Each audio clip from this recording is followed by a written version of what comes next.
tell you the truth, I've been through hell. They stormed our kibbutz, they kidnapped me, laid me on my side on a motorbike, and rammed into the streets toward Gaza. They blew up the fence. Dozens stormed our houses, hit the people and kidnapped people like me. There's no difference between young or old men or women. It was very, very painful. Despite horrific accounts from Israeli hostages like the one you just heard, CNN seems to think hostages were treated like they were guests at a five-star hotel. Listen to CNN's Aaron Burnett gush about all the amenities Hamas hostages had access to while being held against their will in dark tunnels of terror beneath the streets of Gaza. We know these tunnels have ventilation. We know that they've been known to have air conditioning. There was shampoo, there was antibiotics, there was a guard per hostage. They had tampons and things, okay? It is pretty stunning. Join us now with reaction. First Class Fatherhood podcast host Alec Lace, along with the host of the Jake Bequette, I'm saying that right, Bequette Show podcast, Jake Bequette. Gentlemen, welcome. Thanks for being here. What's up, Sean? Alec, I'm going to come to you first. So this is what's frustrating with CNN. I mean, you have hostages.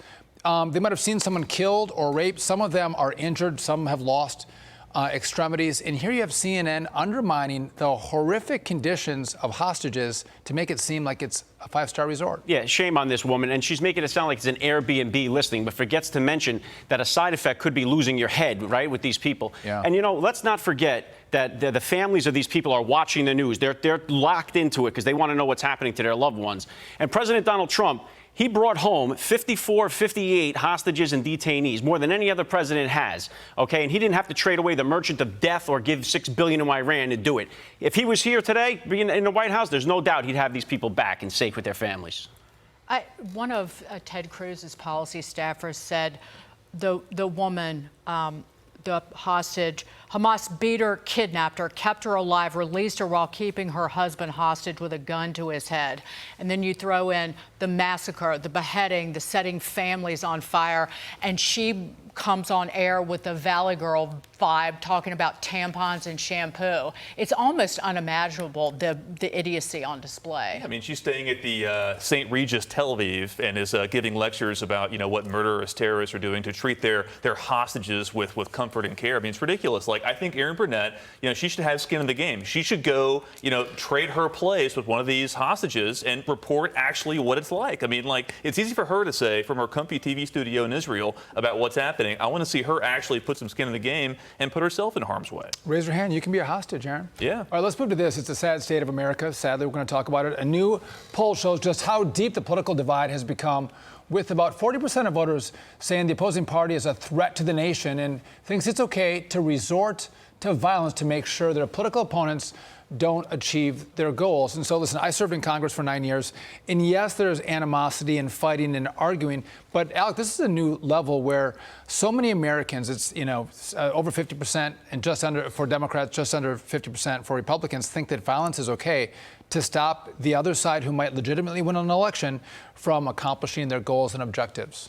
Yeah, it's scary stuff, Sean, and there's no doubt when you continue to import people that hate this country, you're going to see polls like this that people hate the Constitution. And if you want to destroy this country, you got to have people actively take part in their own demise. And that's what you're seeing. You're seeing it with the rise in the crime rates all over the country here. People hate this country, and we keep bringing them in droves every day. They're showing up more and more, and you're going to continue to see stuff like this.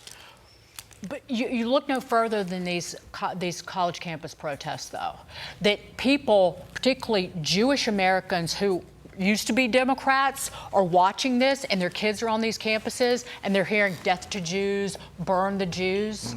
You want to talk about violence? There it is. Yeah, I think the leftist coalition, some elements within that are waking up to the realities of what their belief system really is on the hard left. But, you know, to be honest, I mean, like, you know, there are a lot of people on the right who see our system and they realize that, yeah, GOP presidents, GOP Congresses come and go, and the country still drifts left. So, I mean, look, like our founding generation, they thought violence was an acceptable, means to achieve their goals. I'm not saying that we should do that, but, you know, historically, if people see the system, no matter who's in place, does not serve their interests, then they're going to take matters into their own hands. This is fomented in college campuses across the country. They are the threat to democracy. Yep. They love Donald Trump because he fought for them.